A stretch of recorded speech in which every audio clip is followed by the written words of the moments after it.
Bon, salut tout le monde. Je vous présente aujourd'hui Stéphanie Perrault, notre directrice de l'école depuis 9 ans déjà. Bonjour. Enchantée. Nous, c'est Flore et Ariel. Oui. Et on va vous poser des questions sur votre vie et votre travail.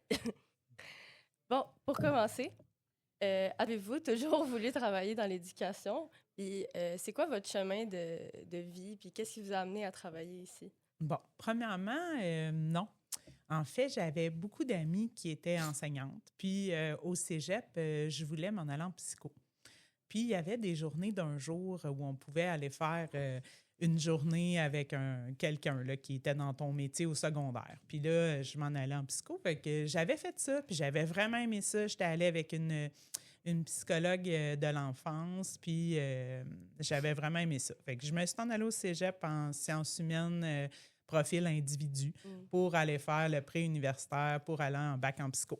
Puis la méthode quantitative m'a achevée. Ah, Au cégep. J'ai haï ça. Puis là, plus ça allait, plus la psycho, ça me tentait moins. J'ai fait une autre journée avec une psy, puis là, je me suis rendu compte que c'était vraiment pas pour moi. Fait que j'ai décidé d'aller au bac en enseignement. Finalement, j'avais des amis qui enseignaient, fait que j'ai décidé de faire ça. J'ai fait mon bac à l'Université de Montréal. J'ai été assistante de recherche. J'ai commencé une maîtrise en didactique des mathématiques. Après peut-être le quart de la maîtrise, j'ai abandonné ça parce que j'avais fini tous les cours qui s'offraient en didactique des maths. Il fallait que je poursuive avec des cours de didactique du français ou autres. Là. Fait que j'ai décidé de laisser faire ça, puis après, j'ai été enseignée. J'ai enseigné 16 ans, puis après, j'ai commencé, dans le fond, mon diplôme de deuxième cycle en administration scolaire. Puis, depuis 9 ans, je suis directrice d'école. ah, wow. Vous avez enseigné en quoi? J'ai enseigné au primaire. Ah, ouais. Oui, j'ai enseigné Ok. 16 ans au primaire. J'ai Je fait savais de maternelle à 6e année. Fait que Ok. j'ai fait... Sur 16 ans, j'ai 13 ans ici à Radun. Fait que ça fait longtemps que je fais partie du paysage de Radun. OK. Vous enseignez dans quelle école? J'ai enseigné à l'école Sainte-Anne, principalement. J'ai pas de souvenir de... Moi, je me rappelle de toi et de ta sœur. Ah, ouais? Oui, oui, Je savais pas. vraiment. Bon. Est-ce que ton travail prend une grosse place dans ta vie? Puis est-ce que, genre, t'es capable de trouver comme une balance entre la vie personnelle puis ton travail? Genre, es-tu capable de faire les occupations que tu faisais avant, même avec le travail? Bien, il y a une grosse marge entre être enseignant de direction d'école. Je dirais que les premières années de direction d'école, c'était beaucoup plus difficile. On fait beaucoup d'heures comme direction d'école. Tu sais, les enseignants, ils terminent leur journée, ils ont du travail à faire en dehors des heures. Là, ils corrigent, ils planifient, mais ils peuvent le faire à la maison. Ouais. Une direction d'école, ben c'est à l'école parce qu'on doit répondre aux élèves, on doit répondre aux enseignants et aux parents. Fait que les premières années, je dirais que c'était vraiment plus difficile d'avoir un équilibre. Maintenant, j'ai un très bel équilibre entre ma vie et mon travail, mais c'est, je pense, vraiment dû au fait que ça fait longtemps que je suis ici, je connais mon milieu, je suis habituée avec mes enseignants, mon équipe est stable. Tu sais, tout ça, quand tu changes d'école, je pense que c'est remis au jeu, là. OK. Ouais. En parlant de ton équipe et des enseignants, je me demandais qu'est-ce que vous pensez qu'il faut faire pour avoir une bonne relation entre ses employés en étant une directrice? Je pense que la première chose, la plus importante, c'est de bâtir une relation de confiance. Il faut que les gens sentent qu'ils sont écoutés, sont entendus, puis qu'on va les accompagner. Des fois, je dois dire non à des choses à mon personnel, puis des fois, je dois recadrer, mais on a une confiance, on a établi un lien important. Moi, j'ai besoin d'eux. L'école, elle ne serait pas l'école si les enseignants, le personnel de soutien n'étaient pas là. Fait que j'ai besoin que ces gens-là viennent dans le même sens que moi, qu'on travaille ensemble, puis il faut que je les écoute. T'sais, c'est eux, des fois, qui m'apportent des idées, qui m'apportent des préoccupations, puis il faut en tenir compte. Fait que c'est vraiment le travail d'équipe, le respect et la confiance qui font en sorte qu'une équipe fonctionne, se soude, travaille ensemble ou pas. Ouais. OK. Mais ça paraît aussi dans l'école, genre que vous avez une bonne relation avec eux, comme ça se voit. Là. Ben j'aime avoir du plaisir avec mon équipe. Mhm. J'aime rire avec eux. On a du plaisir, on se fait des blagues. On vit pas toujours des moments faciles. Tu sais, c'est pas un milieu qui est si facile, Radon, là, quand même. Tu sais, on a nos défis. Mais l'équipe est solide quand même. Puis les gens choisissent de rester à Radon. Tu sais, les enseignants choisissent. Il y en a qui font un voyagement quand même important pour venir travailler ici. Ils retrouvent ça, je pense, les gens. Le personnel de soutien également. Tu sais, notre psychoaide, nos TES. Tu sais, tout le monde, on essaie vraiment de travailler ensemble puis de poursuivre. Mhm. Ben, c'est le fun, c'est sûr que ça donne une meilleure ambiance à l'école en général. À l'école en général. Puis, est-ce que vous avez un plus grand souhait pour l'avenir des adolescents québécois puis dans l'éducation? J'aimerais qu'on prenne en compte l'évolution de la jeunesse, dans le fond. J'ai souvent l'impression que c'est pas fait. T'sais, on évalue encore comme on évaluait quand moi j'allais à l'école. Là, je vois venir l'intelligence artificielle. Ce qu'on arrive à faire, c'est vous empêcher de l'utiliser. Alors que je pense que dans un court terme, moyen terme, on va tous travailler. Déjà, je travaille avec ça, tu sais. Fait que j'aimerais ça que ça évolue puis qu'on prenne un peu compte des nouveaux adolescents.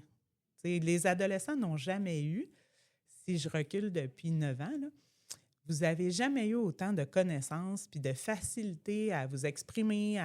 Il y a des belles forces, mais en même temps, on dirait que la difficulté à faire des efforts, à poursuivre quelque chose, c'est moins là. Fait que comment on pourrait arriver à arrimer ça puis avoir une éducation là, qui vous permet de conjuguer avec tout ce qui s'en vient, qui est vraiment différent de la réalité que nous, on a eue, mettons. Ouais. Tu sais, moi, quand j'allais au secondaire, il n'y avait pas d'Internet, là. Ouais, c'est ça. Mais pourtant, le programme est à peu près le même.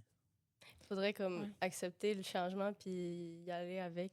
Il va falloir, je pense, évoluer dans nos façons, puis ça va partir également du ministère de l'Éducation, des directions, des profs. Tu sais, c'est quelque chose, je pense, qu'il va falloir vraiment aborder sérieusement parce que l'intelligence artificielle, tu sais, Internet a révolutionné quand même beaucoup de choses, là, parce que, rappelons-nous qu'il y a 20 ans, on faisait des recherches dans des livres à la bibliothèque, là. Fait que, tu sais, là, l'intelligence artificielle, je pense que c'est l'autre marche qu'il va falloir franchir, là, à court terme. Est-ce que vous pensez que, justement, le ministère de l'Éducation, il comprend ça puis il voudrait, comme, le prendre en compte puis changer quelque chose, ou s'il n'est pas encore rendu là? Je pense qu'ils sont en démarche. Je pense qu'ils voient venir ça, mais un bateau, c'est long à tourner. Fait que, j'ai l'impression qu'ils voient venir ça, ils sont inquiets, ils sont curieux. Puis j'ai l'impression que ça va avancer, mais à quel point, à quelle vitesse? Ils savent pas tout le temps quoi faire avec, genre. Ben nous non plus, honnêtement. Nous non plus, mais je suis confiante que des gens réfléchissent à ça puis essayent de voir comment on va intégrer ça, puis comment on va permettre, puis comment on va travailler avec ça. T'sais. Juste la correction, les textes écrits. Qui maintenant écrit une lettre à main encore sur un papier avec un crayon stylo à l'encre bleue? Personne. Il n'y a plus personne qui fait ça. Pourtant, notre exigence, c'est quand même de demander aux élèves de le faire. Mais dans la vraie vie, est-ce qu'il y a quelqu'un qui va encore écrire une lettre d'opinion? Ben non, si tu écris une lettre d'opinion, tu vas prendre ton téléphone ou ton ordinateur puis tu vas écrire ça de même, tu sais. Fait qu'il y a des choses comme ça, je pense qu'il va falloir arrimer assez rapidement. Parce que le monde change, le monde évolue vite. OK. C'est vrai. Puis, je me demandais, je pense qu'on est dans la semaine de la persévérance scolaire, avec tes 9 ans, vos 9 ans en étant directrice, est-ce que vous avez vu une augmentation ou une diminution de l'engagement scolaire des jeunes à Radon ou au Québec? Qu'en pensez-vous de la persévérance en ce moment? Je pense que les divers programmes différents qu'on offre permettent aux élèves de mieux s'engager. Je pense aux parcours scolaires différents pour notre école FMS, qui a permis à des élèves d'obtenir une première certification. le déploiement de nos PPP, nos concentrations plein air, VSE, là, le programme CMO. Je pense que ça, c'est des gestes qui font en sorte que les élèves s'accrochent peut-être un peu plus puis sont motivés par certains programmes. Au niveau de l'engagement, je dirais que parfois, les élèves qui n'ont pas trop de but, qui ne savent pas tant qu'est-ce qu'ils veulent faire ou dans quoi ils veulent aller, puis qui manquent de support peut-être familial, ben c'est plus difficile. Un élève qui a un but, qui sait qu'il veut être conducteur de grue, ben rapidement, il va s'engager, puis il va voir que ça lui prend un secondaire 4. Puis là, il va tout faire pour l'obtenir parce qu'il y a un but pour la suite. Ouais. C'est ça peut-être qui manque. Puis c'est dur en secondaire 1, 2, 3 de te dire je me projette dans le futur, que vais-je faire? Là? Ouais. La plupart vont me dire je veux gagner beaucoup d'argent, puis je veux avoir une maison et un skidoo. OK, mais qu'allons-nous faire pour y arriver? Oui, c'est ça. Fait que c'est peut-être là, je pense qu'il faudrait continuer à travailler fort pour donner des buts, donner des aspirations aux élèves qui en ont peut-être moins, qui ne savent pas trop. Pour certains, l'école, c'est facile, puis ils vont le faire. Ils vont l'obtenir leur secondaire 5, puis dans leur famille, ben c'est pas un choix. Là. Tout le monde va à l'école, puis on le fait, puis on passe, puis that's it. Pour d'autres, quand c'est plus difficile, ben là, il faut travailler peut-être plus fort en orientation, puis permettre aux élèves d'avoir un rêve, en tout cas, ou d'avoir sans être un grand rêve, là, d'avoir une aspiration concrète, réelle, un plan. Oui, mais je pense qu'il y a aussi que l'orientation, c'est vraiment ce qui va pousser ou non les jeunes à... Tu sais, c'est la première fois que je suis en secondaire 5, là.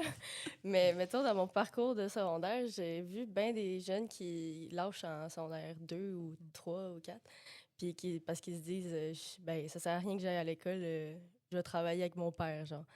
Tu sais, ils n'ont pas vraiment de job à eux qu'ils veulent faire tout seuls, comme... Je sais pas, quand t'as pas de but, souvent, c'est facile de dire je vais faire un job facile, puis... Tu sais, pour certains, c'est ça, le bon chemin. Pour certains, c'est reprendre l'entreprise familiale, puis, tu sais, pas arriver à avoir une formation, je trouve toujours ça un peu triste, mais il y a des gens qui vont faire un très bon salaire puis une très belle vie en reprenant l'entreprise familiale. Mais c'est pas tout le monde qui a une entreprise familiale à reprendre, tu sais. C'est ça. Fait que c'est ça. C'est que là, quand tu quittes l'école avec un secondaire 2 en poche, oui, il y a plein d'autres chemins, là. On peut retourner aux adultes, on peut aller faire une autre formation professionnelle, mais quand on part avec au moins un premier diplôme, une première qualification, ben on repart de moins loin. Souvent, les élèves, ils disent, j'irai terminer aux adultes. C'est pas gratuit, les adultes, là. Ça se fait pas facilement non plus. Puis il y a des exigences aussi aux adultes. Fait que, tu sais, arriver à avoir un but, une première certification, s'inscrire à un FMS, aller avoir sa certification, aller à faire un DEP, ben c'est un réel outil ensuite dans tes poches. Tu as vraiment ce diplôme-là, puis tu peux te déployer plus facilement. C'est sûr. Mais c'est ça, je pense que la différence entre plusieurs élèves, il y en a que c'est plus... Leur valeur, c'est plus avoir de l'argent plutôt que, genre, aimer son travail. Fait que, comme on a dit tantôt, peut-être qu'ils ont la chance d'avoir des parents qui avaient une entreprise, fait qu'ils priorisent d'avoir l'argent plutôt que d'aimer ce qu'ils font, mettons. Fait que le but est rendu comme plus difficile. On travaille longtemps, là. C'est que si on n'aime pas ça, c'est long. C'est long, là. C'est beaucoup d'années, puis c'est beaucoup d'heures dans une journée, le travail. Fait que si on n'aime pas ce qu'on fait, c'est pour longtemps. Oui. Tu sais, on commence à parler de choix de vie puis de carrière, mais juste en secondaire 4, genre. Moi, je pense qu'on devrait peut-être aller plus tôt puis parler des choix qu'il y a, puis pour qu'on se donne une idée de notre but. Parce que même moi, c'est cette année que j'ai décidé que je voulais peut-être faire quelque chose, tu sais. Mais c'est sûr que j'allais avoir mon secondaire 5, mais je veux dire, pour les gens qui n'ont pas de motivation, après, c'est plus dur de continuer. Puis, est-ce que vous avez l'intention de changer de poste ou d'école? Si oui, est-ce que vous avez une raison pour ça? Est-ce que... Bien, généralement, les directions d'école sont nommées toujours là, par la direction générale. Puis, généralement, c'est des cycles de 7-8 ans. Fait que c'est ça. Je pourrais dire que je pense que je vais changer à moyen court terme. Mais j'adore mon école. Comme je vous ai dit en début de discussion, ça fait plus que 20 ans que je travaille dans Radin, tu sais. Fait que c'est la majeure partie de ma vie qui s'est passée ici. Puis toute mon expérience de direction est ici à Deschutes. Oui, c'est vrai. Fait que c'est sûr que pour moi, j'ai un lien d'attachement fort avec Radon et avec Deschutes. Ouais. OK. Fait que si c'était pas une question de temps, est-ce que vous seriez resté ici? Comme Oui. vous aimez? Ouais. Mhm. J'aime vraiment cette école-là. J'aime l'équipe, j'aime comment elle est située, j'aime toutes les possibilités qu'il y a ici. Il y a plein de choses encore à faire, à développer. On est en augmentation de clientèle, mais il y a des projets intéressants qui s'en viennent. Il y a une équipe motivée, il y a des gens très volontaires. Ce n'est pas toutes les écoles là, où les gens sont si volontaires d'accompagner des élèves dans plusieurs sphères. Ça, c'est une grande force de l'école ici. Mm-hmm. Ben, en parlant des forces, est-ce que vous pourriez nous nommer des choses qui font que ça pourrait être difficile de gérer une école comme vous le faites? Je dirais que ce qui est difficile présentement, si je regarde, mettons, mes 2 dernières années, c'est l'accompagnement du personnel non légalement qualifié. On a plein d'enseignants qui nous arrivent avec... qui n'ont pas de bac là, en enseignement. Ils ont des bacs dans des domaines connexes, mais c'est difficile. C'est difficile sur l'équipe aussi, parce que quand on arrive avec quelqu'un qui n'est pas légalement qualifié, bien, on doit l'accompagner. Donc, on a des gens qui les accompagnent, mais ces gens-là qui sont légalement qualifiés, ils ont quand même leur pleine tâche de travail. Fait qu'ils donnent beaucoup de temps, ils soutiennent, mais c'est quand même quelque chose qui est difficile. Je dirais la gestion de l'intimidation aussi. Avec les réseaux sociaux, là, c'est compliqué. Les histoires qui se passent la fin de semaine avec un compte, un faux compte, un autre compte. Il a pris mon compte, il a pris mes... Ça devient... Tu sais, c'est plus juste l'intimidation à l'école, là, c'est l'intimidation dans le village, dans ce qui se passe dans le réseau social de un puis de l'autre. Là, ça, c'est vraiment lourd. Puis depuis qu'il n'y a plus les téléphones à l'école, est-ce que vous avez vu une différence ou c'est toujours aussi... On a vu une différence, mais pour certains, la plupart, en fait, ça se passe le soir. Fait que c'est des histoires de soir. Ce que j'ai remarqué avec le retrait des cellulaires, c'est que les élèves se parlent beaucoup plus. Le midi, là, tu sais, je voyais avant beaucoup d'élèves sur leur selle dans un corridor seuls. Là, il y a beaucoup plus de gens en gang, puis je trouve que les gens se parlent beaucoup plus. C'est plus bruyant. Je ne sais pas si vous avez remarqué. C'est plus bruyant, mais c'est un bruit qui est agréable à entendre parce que c'est des élèves qui rient, qui jasent, qui parlent, qui s'expriment. Ça, je trouve ça bien gagnant. Est-ce que vous voyez des failles dans le système de l'éducation? Genre, est-ce qu'il y aurait quelque chose qui pourrait comme... Qu'est-ce qu'on pourrait améliorer avec... Les passerelles des élèves après le secondaire 2. Vous l'avez nommé tantôt, vous avez dit on voit beaucoup d'élèves qui ne passent pas le 2. Là. Il y a des élèves qui ont vraiment des difficultés d'apprentissage importantes puis qui n'ont pas vraiment de plan. On n'est pas capable de développer, en tout cas présentement, là, on travaille là-dessus, mais j'aimerais qu'on ait une solution, un pré-DEP, un pré-DEP pour les élèves qui ont 14 ans puis qui ne sont pas capables de rencontrer des exigences de secondaire 2. Il y en a pour qui ça n'arrivera pas à réussir un 2. Là. Ils ont des difficultés d'apprentissage depuis longtemps. Ces élèves-là, je pense que ce sont les grands oubliés du système parce qu'on doit attendre qu'ils aient 16 ans. Les élèves sont obligés d'aller à l'école jusqu'à 16 ans. Fait qu'un élève qui a fait son parcours primaire à l'arraché, il arrive au secondaire, il échoue son secondaire 1, il s'en va en secondaire 2, il échoue son 2, il reprend son 2, puis là, son choix, c'est encore de reprendre son 2 pour la 3e fois. Ou le FMS. Fait que là, des fois, on arrive à amener l'élève en FMS, mais il faut encore qu'il y ait de l'intérêt pour ça. Si on arrivait à avoir une passerelle pour l'élève de 14 ans, il rentre dans une première année d'un pré-DEP. Là, il pourrait aller vers un métier qui l'intéresse puis faire une formation préparatoire à entrer au DEP en développant des habiletés pour ce métier-là. Bien, je pense que là, ça, c'est la plus grande faille, je pense, qu'on a présentement. Mais c'est ça. Est-ce que ça existe déjà ou il faudrait que le ministère de l'Éducation... Ça n'existe pas. C'est ça. On travaille à développer ces programmes-là. Je sais que le Centre d'excellence, là, pas d'excellence en santé, mais le CMS travaille à ça, à réfléchir à des moments, à des formations qui pourraient permettre aux élèves de 14 ou 15 ans d'accéder à ça. Ça fait longtemps qu'on en parle. Ouais. Est-ce que ça va se faire à court terme? Mais on a de l'espoir, on a de l'espoir. Avec tes 9 ans d'expérience, est-ce que vous êtes satisfaite de vos conditions de travail en tant que employé de la commission scolaire des Samoa? Oui. Moi, je suis satisfaite de mes conditions de travail. Je dirais que le petit truc là, qui m'agace, là, c'est au niveau de l'incivilité des parents. C'est ça, c'est difficile, puis notre centre, il travaille là, à contrer ça, mais un peu comme à la pharmacie ou à la clinique, on dit on ne respectera pas, on ne tolérera pas ici l'incivilité. Ben, c'est peut-être le petit bout qui m'achale parce que, puis pas juste moi, là, mon personnel est victime, quand même régulièrement, là, de gens qui ont des comportements complètement hystériques ou agressifs. Puis ça n'a pas lieu d'être. Là. Mais ça se poursuit. Mais sinon, au niveau des conditions de travail, oui, on a un bon salaire, j'ai des belles conditions de travail, j'aime travailler avec mon équipe, je suis bien dans mon travail, vraiment.